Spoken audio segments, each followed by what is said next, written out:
इस पृथ्वी पर छोटा सा कोई टुकड़े का राजा बन जाता है, मंत्री मुख्यमंत्री, फूला नहीं समाता। और इस ज्ञान की तुलना में आपको पता चलेगा, क्या बताते हैं, 3 लोक का राज जीव को जय कोई दे, लाख बधाई क्या करे जय नहीं नाम तने। धिक्कार है उस राज को जिस जो भक्ति नहीं है, जिसके पास ये सतनाम नहीं है। तो क्या बताते, सतनाम पालड़ रंगोरी हो, और 14 लोक चढ़ावे राम रंगोरी हो, 3 लोक पासिंग धरे रंग होरी हो, तो ना तुले तुलाया राम रंग होरी हो।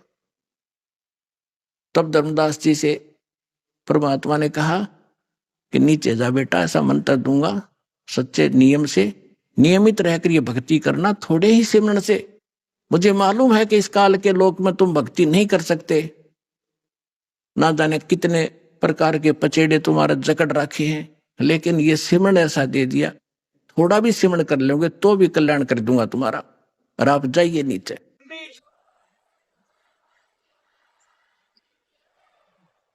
अब जो ही धर्मदास जी नीचे आए, सामने बैठे वही भगवान पाए, शरण पकड़कर अकुलाए कि हे भगवान, वहां आपकी ऐसी शोभा थी शरीर की, वो यहाँ क्यों गुप्त कर रखी है।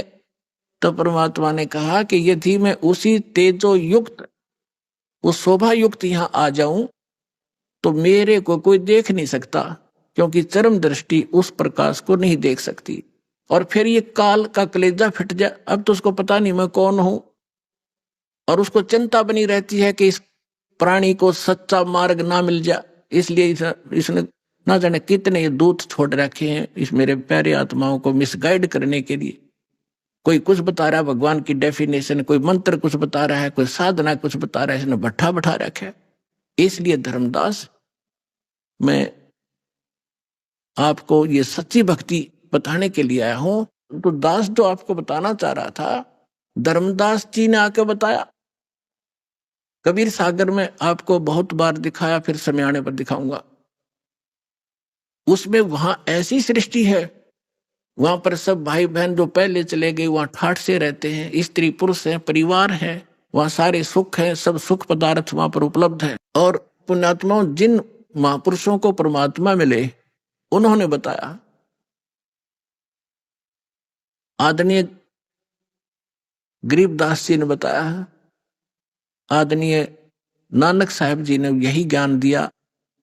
लेकिन जो गरीबदास जी ने जो विशेष रूप से ज्ञान दिया है, वो परमात्मा और इन सब महापुरुषों की अपनी एक गुप्त चाल थी। वैसे तो जितने भी महापुरुष वहां गए हैं उनको सबको सारा ही ज्ञान था, लेकिन बीच में उस ज्ञान को छुपा के रखना था, गरीबदास जी के माध्यम से ये पुनः जागृत करना था। तो गरीबदास जी ने अपनी वाणी में यही बताया है, अब इतना समय नहीं वो आपको मैं सुनाऊं, कि वहां सतलोक के अंदर ऐसी स्थिति है, ऐसा वहां पर रहन सहन है, वहां बाग बगीचे हैं, सदाबहार वृक्ष हैं, सारे सुख हैं, और वहां जाके तुम सदा सुखी रहोगे, सदा युवा बने रहोगे, वहां तुम्हारी मृत्यु नहीं होगी, तुम्हारा परिवार होगा। तो अब हमने इन बातों से ये विश्वास करना पड़ेगा कि जो भगवान बतावे, आंखों देखा संत बतावे, तो उस व्यवस्था में, उस ज्ञान में त्रुटि नहीं है। तो आपकी आशा, आपकी इच्छा जहां भी रहेगी, अंत समय में भक्ति करने वाले की, जहां आशा ता बासा हुई, आपकी इच्छा रहेगी बच्चों में, किसी अपने पशु में या महल में मकान कोठी घनी बड्डी बना ली है, 10-20 लाख रुपये लगा दिए, और मरते समय कोठी में ममता रहेगी, वही कितना या तो माखी माछर बन के आ जाएगा, या कितना कुत्ता बनकर बराबर में बैठेगा, कोठी में देखे जाएगा खड़ा खड़ा। तो कहने का भाव ये है कि जहां आशा ता वासा हुई, मन कर्म वचन सुमरियो सोई। तो आपने ये भक्ति करते समय आप जी ने एक ऐसी दृढ़ इच्छा बनेगी, वैसे बनाए से नहीं बनेगी। यहाँ के दुख, अस्थायी जीवन आपको साफ दिखाई देगा, और वहां के सुख और प्रमाण बतावें। अब जैसे श्रीमद् भगवत गीता अध्याय नंबर 7 के श्लोक नंबर 29 में गीता ज्ञानदाता कहता है कि अर्जुन, जो साधक जरा और मरण से मोक्ष चाहते हैं। देखो ये अध्यात्म मार्ग है, बालक स्टूडेंट नहीं समझ सकते इसको, इसके लिए टीचर की आवश्यकता पड़ी। अब इसमें जरा शब्द लिखा है और मरण लिखा है। जरा माने वृद्ध अवस्था और मरण माने मृत्यु। अब तो इस जरा और मरण से छूटने के लिए, यानी इससे सिद्ध है कि जरा है तो वहां जीवन भी है, जहां जरा नहीं है, बुढ़ापा नहीं है, तो जीवन तो है ही, मनुष्य शरीर भी है वहां पर। जरा और मरण, फिर वहां मृत्यु भी नहीं है।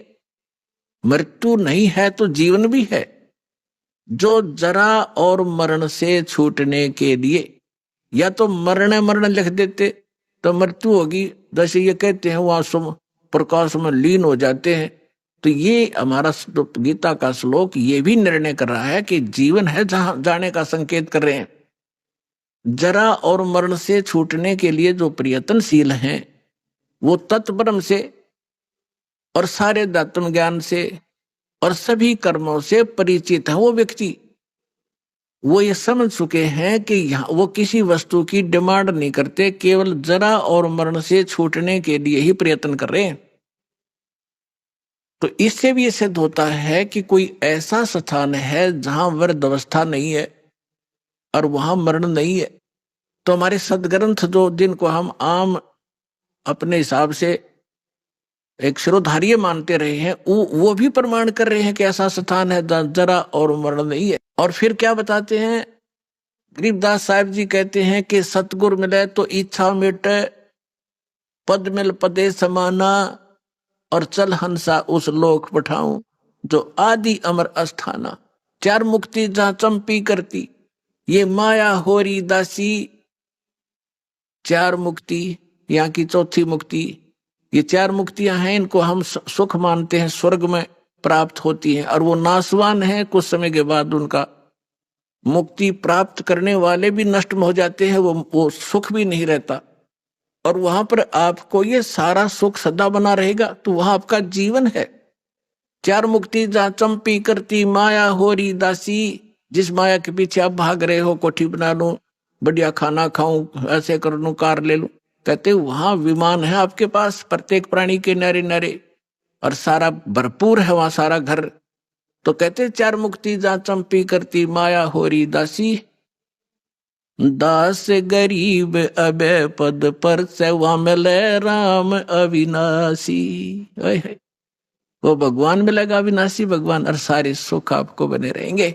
वो स्थान है सतलोक, जहां आपको इस मंत्र और साधना से पहुंचाया जाएगा। आपके बहुत ही सौभाग्य है पुण्यात्माओं, आपको ये स्थान मिला, यो भगवान मिला, और सच्चा यो सतनाम मिला। इसको बना के रखना और सिर धड़ की बाजी लगा दो। कहते समझा है तो सिर धड़ पाओ, बहुर नहीं रे ऐसा था। परम पिता परमात्मा पूर्ण ब्रह्म, सारी सृष्टि के रचनहार कबीर देव जी, कबीर साहिब जी, वो धानक कबीर, दुल्हा कबीर, काशी के अंदर जो एक सिंपल मैन की तरह रहा करते थे। पुण्यात्माओं, समर्थ कभी लोग दिखावा नहीं करते। कबीर साहब कहते हैं बड़े बड़ाई ना करें, छोटा बहुत इतरावे, और जो प्यादा फर्जी हो वो टेढ़ा मेढ़ा जावे। परमात्मा क्या कहते हैं, जैसे ये कच्चे रास्ते पैदल चलने के खेतों में से बना लिए जाते हैं, वो अस्थायी होते हैं किसी के खेतों में से, तो कहते हो टेढ़ा मेढ़ा चलता है।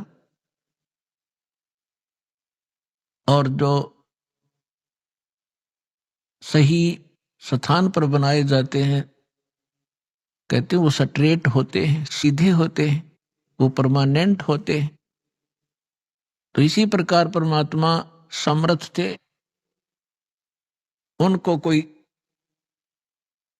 आडंबर करने की कति आवश्यकता नहीं थी। अपने आत्माओं, विशेषकर अपने हिंदू धर्म के अंदर हम जिनको भगवान माना करते थे, वे सभी कोई राज्य पद को प्राप्त थे। भगवान श्री राम को, भगवान श्री कृष्ण को, विशेषकर हम इन्हीं को भगवान मानते थे। तो पुण्यात्माओं, जिसके पास यहाँ इस संसार की छोटी मोटी पावर हो, एक एसएचओ है, एक छोटा सा अधिकारी होता है एक छोटे से क्षेत्र का, उसके हाथ में डंडा होता है, दंड देने की कुछ उसके पास पावर जो होती है। अब वो तो अपने आप ही भगवान है उस क्षेत्र में। कोई मंत्री है, उसके पास पावर है छोटा मोटा राहत देने की, तो वो तो आपका भगवान है, सबको स्वीकार्य है। और पुण्यात्मा एक झोपड़ी में रह के और कपड़ा बुना करते थे, कभी कभी कुर्ता भी नहीं पहनते थे, धोती धोती में रहते थे, हैंड टू माउथ उनका निर्वाह था।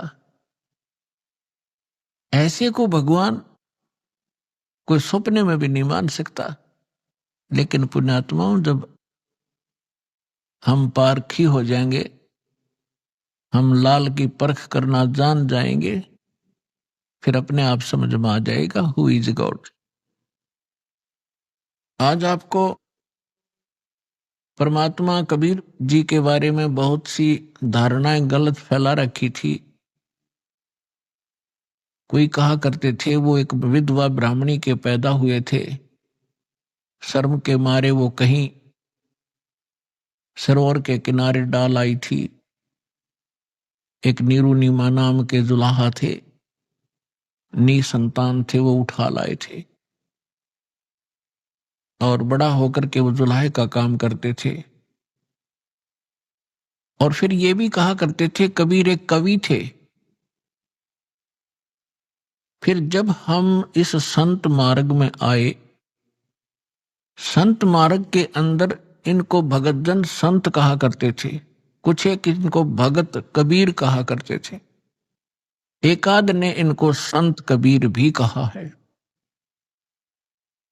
लेकिन कबीर पंथी भी कबीर जी को परमात्मा नहीं मानते, वो सतगुरु कहते हैं। तो यहां गरीबदास जी कहते हैं, एक ना भूला दो ना भूली, भूली सब संसारी। सब कुछ भूला हुआ है परमात्मा कौन है। और जिसके नाम पर रोटी खाया करते कबीर पंथी, उनको नहीं पता कबीर साहब समर्थ हैं, सृष्टि रचनहार हैं, वो भी केवल एक सतगुरु कहा करते हैं। उन सब की वीडियो, उनके प्रवचन, इंटरव्यू रिकॉर्ड किए जा चुके हैं। ईब चाहे वह कितनी बकवाद करो, समाज को सब पता लग गया उनका कितना नॉलेज था।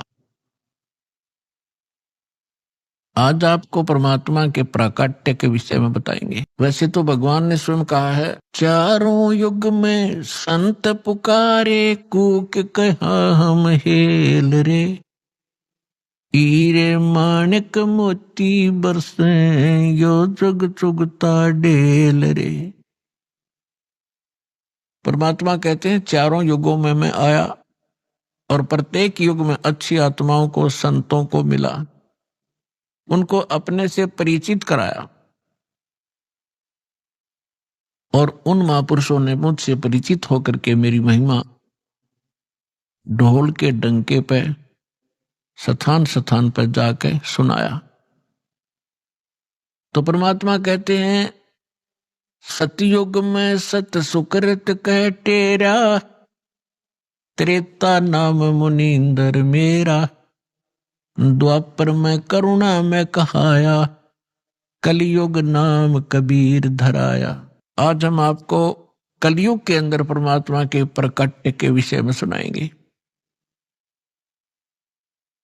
थोड़ी सी बैकग्राउंड भी सुनाएंगे। द्वापर युग में एक सुदर्शन नाम के सुपच थे, शेड्यूल कास्ट थे, वाल्मीकि जाति में जन्मे थे। और वो उस समय परमेश्वर कबीर जी करुणामय नाम से प्रकट थे द्वापर में। जब करुणामय नाम से परमात्मा प्रकट थे, उस समय कुछ एक हंस परमात्मा की शरण में आए थे, उनका कल्याण किया था। सत साहिब जी, आइए अब देखते हैं संत रामपाल जी महाराज जी के ज्ञान को उनके द्वारा लिखी गई पुस्तक जीने की राह पेज नंबर 86 से सांसारिक चूं-चूं में ही भक्ति करनी पड़ेगी। एक थानेदार घोड़ी पर सवार होकर अपने क्षेत्र में किसी कार्यवश जा रहा था। ज्येष्ठ का महीना था। दिन के 1 बजे की गर्मी थी। हरियाणा प्रांत एक किसान रहट से फसल की सिंचाई कर रहा था। बैलों द्वारा कोल्हू की तरह रहट को चलाया जाता था। बाल्टियों की लड़ी जो पुली के ऊपर चलती थी, जिससे कुएं से पानी निकलकर खेत में जाने वाली नाली में गिरता था। रहट के चलने से जोर जोर की चींचू में ही यानी चींचू की आवाज हो रही थी। दरोगा तथा घोड़ी दोनों प्यास से व्याकुल थे। थानेदार ने पानी पीने तथा घोड़ी को पिलाने के लिए रहट की ओर प्रस्थान किया। रहट से हो रही जोर जोर की चींचू की आवाज से घोड़ी फड़क यानी डर कर दूर भाग गई। थानेदार ने किसान से कहा कि इस चींचू की आवाज बंद कर। किसान ने बैलों को रोक दिया। रहट चलना बंद हो गया। कुएं से पानी निकलना बंद हो गया। जो पानी पहले निकला था उसे जमीन ने अपने अंदर समा लिया। दरोगा घोड़ी को निकट लाया तो देखा कि नाली में पानी नहीं था। दरोगा ने कहा, हे किसान, पानी निकाल। किसान ने बैल चला दिए। रहट से चींचू की आवाज और पानी दोनों चलने लगे। घोड़ी फिर फड़क गई और 1 एकड़ की दूरी पर जाकर रुकी। दरोगा ऊपर बैठा था। दरोगा ने फिर कहा कि किसान, शोर बंद कर। किसान ने बैल रोक दिए। पानी नाली से जमीन में जाते ही समाप्त था। घोड़ी को निकट लाया, पानी नहीं मिला तो फिर पानी निकालने का आदेश दिया। रहट चलते ही घोड़ी दौड़ गई। किसान ने कहा कि दरोगा जी, इस रहट की चींचू में ही पानी पीना पड़ेगा, नहीं तो दोनों मरोगे। दरोगा घोड़ी से उतरा, लगाम पकड़कर धीरे धीरे घोड़ी को निकट लाया। चलते रहट में ही दोनों ने पानी पिया और जीवन रक्षा की। इसलिए सांसारिक कार्यों को करते करते ही भक्ति, दान, धर्म, स्मरण करना पड़ेगा। अवश्य कीजिए। अब भक्ति से क्या होगा? आयु तो थोड़ी सी शेष है। जिला जींद में गांव मनोरपुर में भक्त राम कुमार जी के घर 3 दिन का पाठ तथा सत्संग हो रहा था। गांव में पुरुष सत्संग को पाखंड मानते हैं, यानी क्योंकि पुराने जमाने में सत्संग का आयोजन वृद्ध स्त्रियां करती थी, रात्रि में सत्संग करती थी, दिन में पुत्र वधू को भाई भतीजों की गालियों से कोसती रहती थी, बद्दुआएं देती थी। कोई कोई तो दूसरे के बिटोड़े से गोसे तक चुरा लेती थी। कभी पकड़ी जाती थी तो बदनामी होती थी। इसी तरह की घटनाओं से सत्संग नाम से लोगों को एलर्जी थी। भक्त राम कुमार जी के पूरे परिवार ने दीक्षा ले रखी थी। उनको पता था कि यह सत्संग भिन्न है। जब राम कुमार जी के पिताजी को पता चला कि हमारे घर में बड़ा बेटा सत्संग करा रहा है तो बहुत बेइज्जती मानी और सोचा कि गांव क्या कहेगा। इसलिए वह वृद्ध 3 दिन तक अपने बड़े बेटे के घर पर नहीं आया। छोटे बेटे के घर चौबारे में रहा। दिन में खेतों में चला जाए, रात्रि में चौबारे में हुक्का पीवे और दुख मनावे कि ये कैसे दिन देख रहा हूँ। रात्रि में दास ने सत्संग किया। लाउड स्पीकर लगा रखा था। राम कुमार के लड़के को पता था कि दादाजी ऊपर चौबारे में है। उसने एक स्पीकर का मुख दादाजी के चौबारे की ओर कर दिया। सत्संग का वचन सुनना वृद्ध की मजबूरी बन गई। 2 दिन सत्संग सुनकर वृद्ध तीसरे दिन पाठ के भोग पर राम कुमार जी के घर आ गया। राम कुमार जी की पत्नी ने बताया कि मैंने सोचा था कि बुड्ढा बात बिगाड़ने आया है, महाराज जी को गलत बोलेगा। पाठ का भोग लगने के पश्चात राम कुमार जी के पिताजी मेरे सामने बैठ गए और कहने लगे, महाराज जी, मैं तो इस सत्संग से घना नाराज था, परंतु 2 दिन आपकी बात सुनी, मेरे को झंझोड़ कर रख दिया। मैंने तो मनुष्य जीवन का पूरा ही नाश कर दिया। मैंने 8 एकड़ जमीन और मोल ली। दोनों बेटों को पाला पोसा। दिन रात खेती के काम में लगा रहा। आपके विचारों से पता चला कि मैंने तो जीवन नाश कर दिया। अब 75 वर्ष की आयु हो चुकी है। अब भक्ति से क्या बनेगा? यह बात कहकर वह वृद्ध रोने लगा। हिचकी लग गई। मैंने उसे सांत्वना देते हुए कहा कि आप विश्वास करो, अब भी कुछ नहीं बिगड़ा है। एक उदाहरण तो गुरुजी से इस दास यानी रामपाल दास ने सुना था।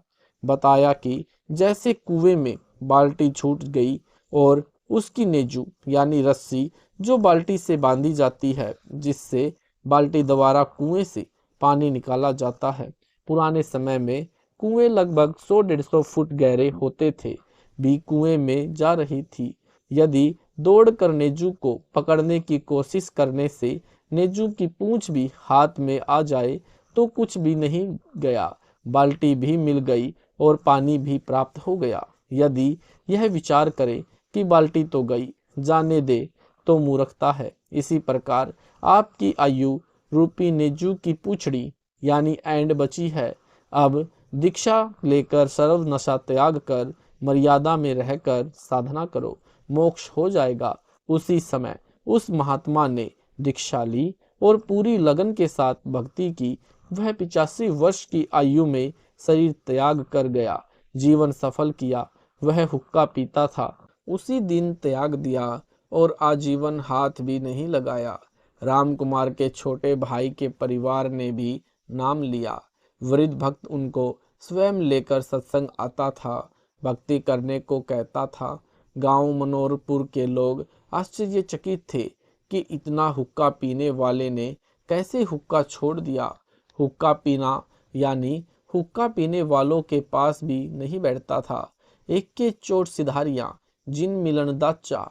हरियाणवी कहावत है कि गाम का और ज्ञान का चमका सा लाग्या करे। शब्दार्थ भावार्थ है कि बातुआ यानी बादुआ के महीने में धूप का जोर अधिक होता है। खेत में काम करने वालों को घाम मार जाता है, यानी घाम मारना, धूप से शरीर में हानि होना, जिस कारण से शरीर में गर्मी बढ़ जाती है, जबर हो जाता है। इसको कहते हैं घाम मार गया। वह व्यक्ति वैद्य को कहता था कि मुझे तो पता भी नहीं चलता, यानी मुझे तो पता भी नहीं चला कब घाम मार गया। वैद्य कहता था कि घाम का तो चमका सा लगता है, यानी अचानक प्रभाव पड़ जाता है। इसी प्रकार जिनको ज्ञान का प्रभाव होना हो तो एक दो बिंदु पर ही ज्ञान हो जाता है, भक्ति पर लग जाता है। चौधरी जीता जाट को ज्ञान हुआ। गांव खेखड़ा, जिला बागपत, उत्तर प्रदेश में लगभग 275 वर्ष पूर्व एक जीता राम जाट था। 900 बीघा जमीन थी। गांव का नंबरदार था, सबसे धनी तथा पंचायती आदमी था। सत्य का पक्ष लेता था, झूठ को महत्व नहीं देता था। उसी गांव में यानी खेखड़ा गांव में एक संत गीसा दास जी उस समय में सत्संग किया करते थे। वे चमार जाति से थे। उस समय छुआछात चरम सीमा पर थी। संत गीसा दास जी को परमेश्वर कबीर जी लगभग 7-8 वर्ष की आयु में जंगल में मिले थे। उनको यथार्थ ज्ञान तथा दीक्षा देकर अंतर्ध्यान हो गए थे। बड़े होकर संत श्री गीसा दास जी सत्संग करने लगे। आसपास के व्यक्ति सत्संग सुनकर दीक्षा लेकर संकट मुक्त होने लगे। दिन में अपने निर्वाह के लिए कार्य करते तथा रात्रि में सत्संग सुनते थे। महीने में 2 दिन सत्संग करते थे। रात्रि के सत्संग में स्त्रियां पुरुष दोनों जाते थे। गांव में चर्चा करने लगी कि रात्रि में स्त्रियों का जाना उचित नहीं है, कुछ भी अप्रिय घटना हो सकती है, इसलिए सत्संग को बंद करा दिया जाए। गांव खेखड़ा की पंचायत हुई। पंचायत में सत्संग बंद कराने का निर्णय लिया गया और यह संदेश स्वयं पंचायत का प्रमुख चौधरी जीताराम जी को कहा गया। चौधरी जीताराम जी संत गीसादास जी के घर गए। उस दिन सत्संग का चल रहा था। गांव की पंचायत के फैसले की चर्चा पूरे गांव में हो चुकी थी। जब चौधरी जीताराम जी पहुंचे तो सत्संग श्रोताओं को लगा कि चौधरी साहब जाट दिमाग के हैं, संत जी से झगड़ा करेंगे। जीताराम जी घर से लाठी लेकर चले थे, जो रास्ते में एक वृक्ष के साथ खड़ी करके आगे चले। विचार आया कि भक्त कोई झगड़ा थोड़े ही करते हैं, अच्छी सभा में लाठी लेकर जाना पंचायती को शोभा नहीं देता। सत्संग चल रहा था। चौधरी साहब ने विचार किया कि कुछ इसकी बात सुनता हूँ। फिर कह सुन लूँगा। सत्संग में वही ज्ञान बताया गया जो आप जी हरलाल जी के प्रकरण में पढ़ आए हैं। चौधरी साहब तो भावुक हो गए, आंखों से आंसुओं की धारा बह चली। उठकर संत गिस्सादास जी के चरणों में सिर रख दिया और कहा कि हे गुरुदेव, मुझ अपराधी को मार चाहे छोड़, गलती बहुत बड़ी कर दी है। मैं तुझ जीव सत्संग बंद करने का आदेश लेकर आया हूँ। क्षमा करो प्रभु, आप दिल खोल कर सत्संग करो, कोई नहीं रोकेगा। संत घिसा जी ने कहा कि चौधरी साहब, जो काम करने आए थे वह कीजिए। जीता जाट फिर रोने लगा और बोला, क्षमा करो, मुझे दीक्षा दो। चौधरी जीता राम जाट जी भक्त बन गए। स्वयं भी रात्रि में सत्संग सुनने लगा। गांव खेखड़ा के घर घर में चौधरी साहब जीता जी की संत घिसादास जी की शरण में जाने की निंदा होने लगी। कहने लगे, संत घिसा राम सेवड़ा है, जादू मंत्र जानता है, गांव के चौधरी पर तांत्रिक क्रिया करके अपने वश कर लिया है, सम्मोहन जंत्र मंत्र जानता है। चौधरी जीता राम जी के घर वाले लड़के तथा भाई चाचा ताऊ सब जीता राम जाट तथा घिसा राम संत के विरोधी हो गए। गांव वाले चौधरी जीता राम से कहने लगे कि चौधरी साहब, बुढ़ापे में आप भी बिगड़ गए। चौधरी जीता राम जी को आध्यात्मिक ज्ञान यानी आध्यात्मिक घाम मार गया था, यानी ज्ञान का प्रबल प्रभाव हो गया था। वह कहते थे कि हे गांव वालों, मेरे तो भाग्य जाग गए जो मैं भक्त बन गया और आपकी नज़र में बिगड़ गया। भगवान करे मेरे की डब यानी मेरे की तरह तुम सारे बिगड़ जाओ, बिना बिगड़े काम नहीं चलेगा। कुछ दिनों के पश्चात गांव की पंचायत हुई और संत गिसादास जी तथा भक्त जीताराम जी को गांव छोड़ने का फरमान सुना दिया। दोनों गुरु शिष्य तुरंत गांव छोड़कर दूर स्थान पर एक गांव में सत्संग करके जनता को समझाने लगे। बहुत से व्यक्ति अनुयायी हो गए। संतों के चले जाने के पश्चात गांव खेखड़ा में अकाल मृत्यु होने लगी। पंचायतियों के घरों में परमात्मा का प्रकोप प्रारंभ हो गया।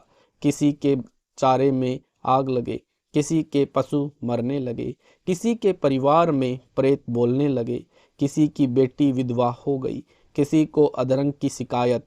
गांव में पशुओं में रोग फैल गया। गांव के कुछ व्यक्ति किसी बूझा पूछा करने वाले के पास गांव में हो रहे थे। उपद्रव का कारण जानने के लिए गए। बूझा पूछा वाले ने बताया कि आपके गांव में 2 संत भक्त रहते थे, वे गांव से चले गए हैं। वे वापस आएंगे तो गांव बसेगा, अन्यथा उजड़ जाएगा। उन व्यक्तियों ने गांव में आकर पंचायत करके सब बात बताई। गांव के गणमान्य व्यक्ति संत भक्त को वापस लाने के लिए उस गांव में गए। भक्त जीता दास ने गुरु जी घिसा दास जी से कहा कि लगता है गुरुदेव, यहाँ से भी निकलवाने गांव वाले आ गए हैं, देखो वे आ रहे हैं। संत घिसा दास जी बोले, रख लो चद्दर कंधे पर, चलते बनेंगे। इतने में गांव के चौधरी निकट आ गए और अपने अपने सिर के साफे यानी खंड के संत घिसा व भक्त जीता जी के चरणों में रख दिए। सब लोग बोले, महाराज जी गलती क्षमा करो, आपके आने के पश्चात गांव उजड़ने लग रहा है। बताया यानी बचाया जाए तो बचा लो, नहीं तो हम भी यहीं आपके पास ही रहेंगे। उस गांव के व्यक्ति भी इकट्ठे हो गए। सर्व घटना का पता चला। वर्तमान गांव वाले कहने लगे कि चौधरियों, तुम बसोगे तो हम उजड़ेंगे। जब से ये 2 देवता गांव में आए हैं, गांव में किसी की तू मैं भी नहीं हुई। 2 बार बारिश हो चुकी है, देखो फसल लहला रही है। खेखड़ा वालों ने विशेष विनय की तो दोनों महापुरुषों ने लौटने की हाँ कर दी और वर्तमान गांव वालों से कहा कि हम समय समय पर आते रहेंगे। प्रत्येक पूर्णमासी को आप खेखड़ा आया कीजिए, परमात्मा कबीर जी सब ठीक रखेंगे। दोनों महापुरुषों के आते ही पूरे गांव में पूर्ण शांति हो गई। पशुधन स्वस्थ हो गया। अगले दिन भारी बारिश हो गई। किसान लोग फूले नहीं समा रहे थे। 36 बिरादरी खुश थी। सब उपद्रव बंद हो गए। आज तक उस गांव में संत गिस्सा दास जी तथा भक्त जीता दास जी के नाम के मेले लगते हैं। संत गरीब दास जी ने कहा है कि गरीब जिस मंडल साधु नहीं, नदी नहीं गुंजार, तज हंसा वह देशड़ा, जम की मोटी मार।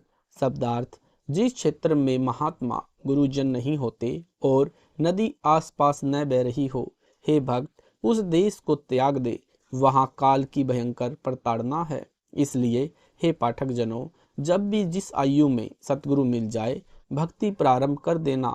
संत गरीबदास जी ने कहा है कि गरीब चली गई सो जान दे, ले रहती कु राख, उतरी लाव चढ़ाइयो, करो अपुट्ठी चाक। भावार्थ, हे मानव, जो आयु बिना सतगुरु मिले बीत चुकी है, वह तो व्यर्थ गई। उसकी चिंता छोड़कर सच्ची लगन से शेष बची आयु में भक्ति करके कल्याण करवा ले। भक्ति पर लगने के पश्चात संसारिक कार्य भी आसान हो जाएंगे। जैसे कुएं से पानी निकालते समय नेजू चक्र से उतर जाती तो बाल्टी को खींचना कठिन हो जाता था। नेजू को फिर से चक्र पर चढ़ाकर बाल्टी खींचना बहुत आसान हो जाता है। सतगुरु की शरण में आने से पहले लाव यानी रस्सी चक्र से उतरी हुई के समान पानी निकालना कठिन हो गया था। उसी प्रकार सब कार्य कठिनता से बन रहे थे।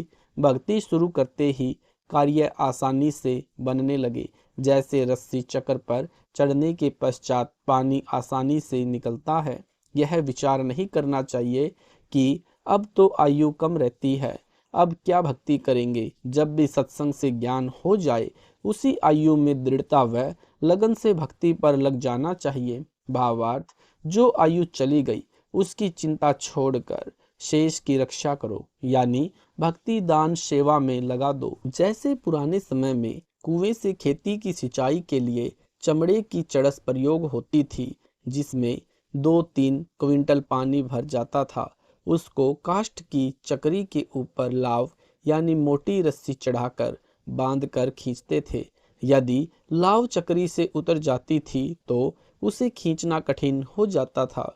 उसको जैसे तैसे पुण्य चक्री पर चढ़ाया जाता था, जिससे चड़स को बाहर निकालना आसान होता था, जो उससे लाभ लेने का यथार्थ तरीका था। इसलिए हे मानव, यदि गुरु शरण नहीं ली है तो आपकी लाव उतरी पड़ी है। जीवन का प्रत्येक कार्य मुसीबत बना खड़ा है।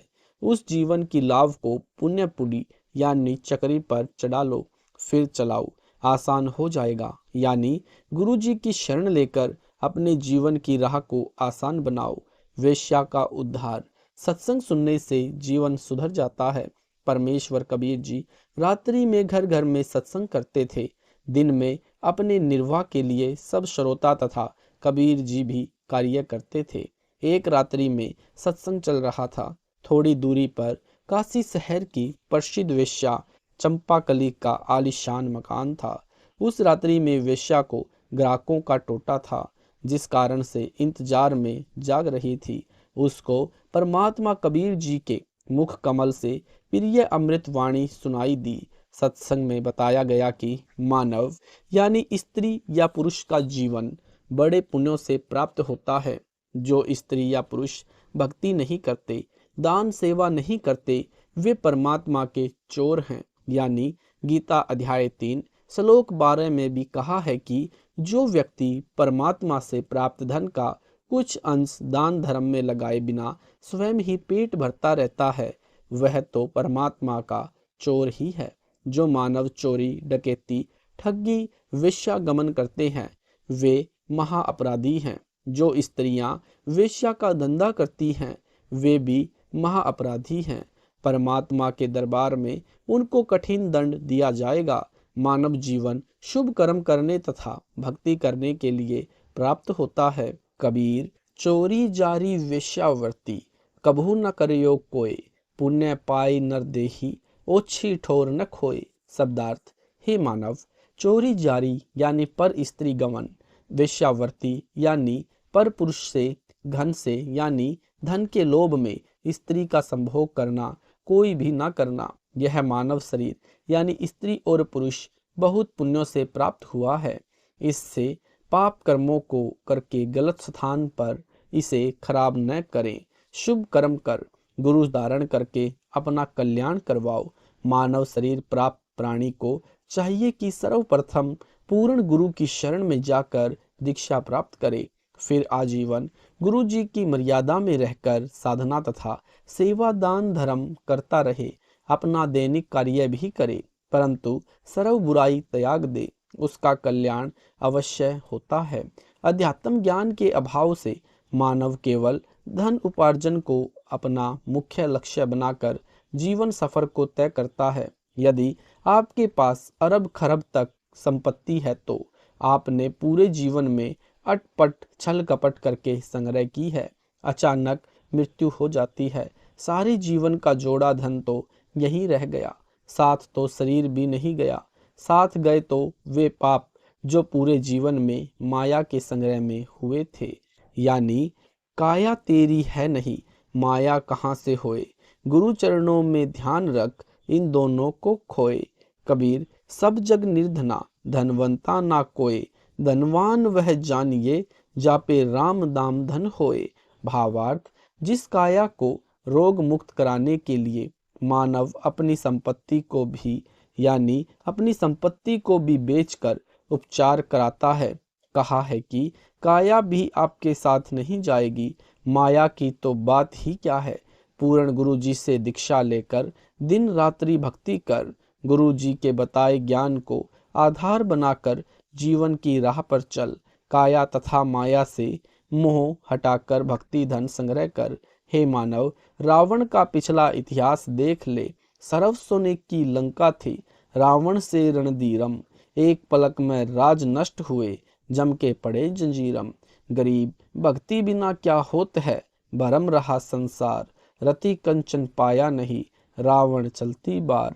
भावार्थ, संत गरीबदास जी ने भी इसी बात का समर्थन किया कि भक्ति बिना जीव को कोई लाभ नहीं होता, माया जोड़ने के लिए आजीवन भटकता रहता है। श्रीलंका के राजा रावण के पास अनंत धन स्वर्ण आदि था, परंतु संसार त्याग कर जाते समय 1 ग्राम स्वर्ण भी साथ नहीं ले जा सका। सत्य भक्ति सत्य पुरुष की करने से यमदूतों के द्वारा बेल यानी हथकड़ी बांधकर ऊपर यमराज के पास ले गया, नरक में डाला गया। इसलिए हे मानव, अशुभ कर्मों से डर, सत्य भक्ति गुरु धारण करके कर। शंका समाधान करते हुए परमेश्वर कबीर जी ने सत्संग में बताया कि आध्यात्मिक ज्ञान न होने के कारण अच्छे व्यक्तियों से भी पाप हुए हैं। जब उन्होंने सत्संग सुना तो सर्व अपराध त्याग कर भक्ति करके अपना कल्याण कराया है। परमात्मा कबीर जी ने बताया है कि 5 साधना के यथार्थ मंत्र हैं जो सर्व पापों को नष्ट कर देते हैं, पुण्य बच जाते हैं।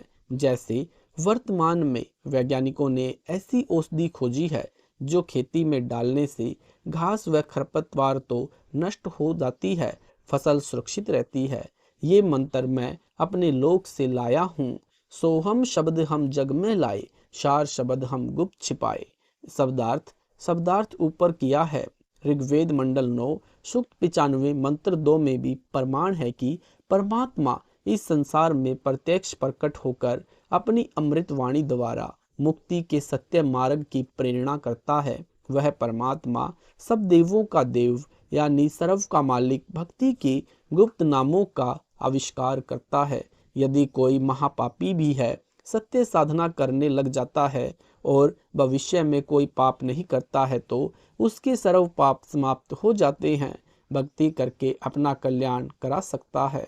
उपरोक्त अमृत वचन सुनकर वह बहन वेश्या जैसी गहरी नींद से जग गई हो, कांपने लग गई। घर में ताला लगाकर सत्संग स्थल पर आ गई, पीछे ही महिलाओं की ओर बैठ गई। सत्संग समाप्त होने के पश्चात आवाज लगी कि जो दीक्षा लेना चाहता है वह आगे गुरुदेव जी के पास आ जाए। कुछ स्त्री तथा पुरुष उठकर आगे आए। वह वेश्या भी आई और गुरुदेव जी को अपना परिचय दिया और बताया कि मैंने तो 40 वर्ष की आयु में प्रथम बार ये उपकारी वचन सुनने को मिले हैं।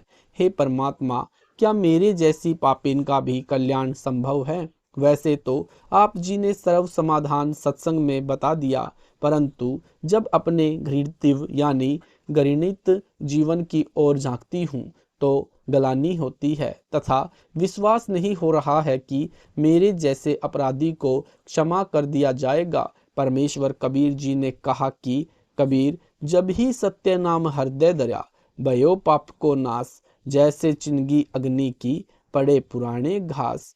भावार्थ, जैसे करोड़ टन सूखे घास का ढेर लगा हो, यदि उसमें एक तिल्ली माचिस की जलाकर डाल दी जाए तो उस घास को राख बना देती है, फिर हवा चलेगी तो उस राख को भी उड़ाकर ले जाएगी। काम तमाम हुआ। इसी प्रकार करोड़ों जन्मों के भी पाप क्यों न हो, मेरे सच्चे मंत्र का जाप उसे जलाकर राख कर देगा। भविष्य में कोई गलती न करना, कल्याण हो जाएगा। यजुर्वेद के अध्याय नंबर 8 के मंत्र नंबर 13 में भी यही प्रमाण है कि परमात्मा अपने भक्त के घोर पापों का नाश कर देता है, जीव का कल्याण कर देता है। उस बहन ने पाप का कार्य यानी वेश्या का धंधा त्याग दिया। परमात्मा कबीर जी से दीक्षा लेकर मर्यादा का पालन करते हुए आजीवन साधना करके चंपाकली ने मोक्ष प्राप्त किया। परमेश्वर कबीर जी से चंपाकली ने पूछा कि हे भगवान, इस पाप की संपत्ति और रुपए का क्या करूं? परमेश्वर कबीर जी ने कहा कि बेटी, इस नरक के धन को दान कर दे। घर पर जाकर चंपाकली ने विचार किया कि यदि सर्व धन दान कर दिया तो खाऊंगी क्या, कोई कार्य और है नहीं। चंपाकली सत्संग में अधिक समय जाने लगी। सत साहिब जी, इस वीडियो को ज़्यादा से ज़्यादा शेयर करें। अगर आपको यह वीडियो अच्छा लगता है तो वीडियो को लाइक करना न भूलें और हमारे चैनल को सब्सक्राइब जरूर करें। सत साहिब जी।